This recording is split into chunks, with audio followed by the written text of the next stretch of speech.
那设置怎么设斗栏？这个是呢1分10秒倒计时，对吧？那么想在10秒以后就响，那么是这样子啊。在编辑第一个斗栏响，我们把这个通道改一下，这是1分钟，不对，我们改一下，我们要10秒，那就变成这个是10秒，按着。好，也就是说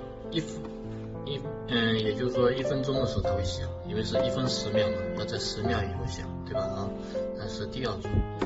第二组呢，我们要在那个过了30秒的时候走，也就是过了30秒以后再响。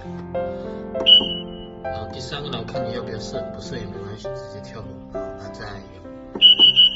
然后呢，这个走，我们刚设置呢是过10秒的时候响，那么大概就是1分钟的时候响，我们看一下啊。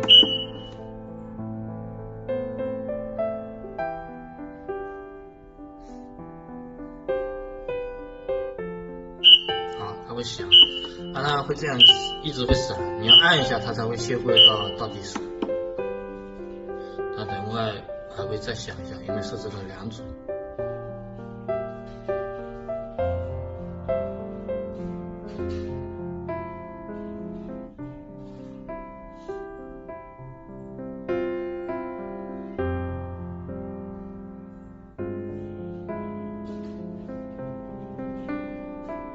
好，第二组响，好，那它还是会这样子，是吧？一直会这样，你只要按了才可以。然后最后就是0的时候会响，这个我就不演示了。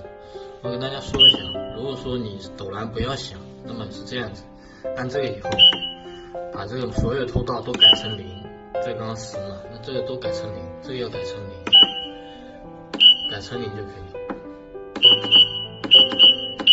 好，这个通道去看一下，这是0，那没问题了。这个呢，这个不对，也改成0就好。这个呢，改成0就可以。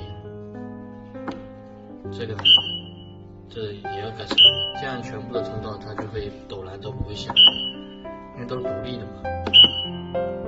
确定啊，都是这样子。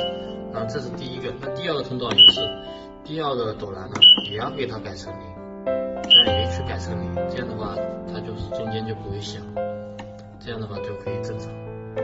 啊，第三个也是，因为都改成0就可以，正常都是0嘛。然后再按一下全部保存就可以。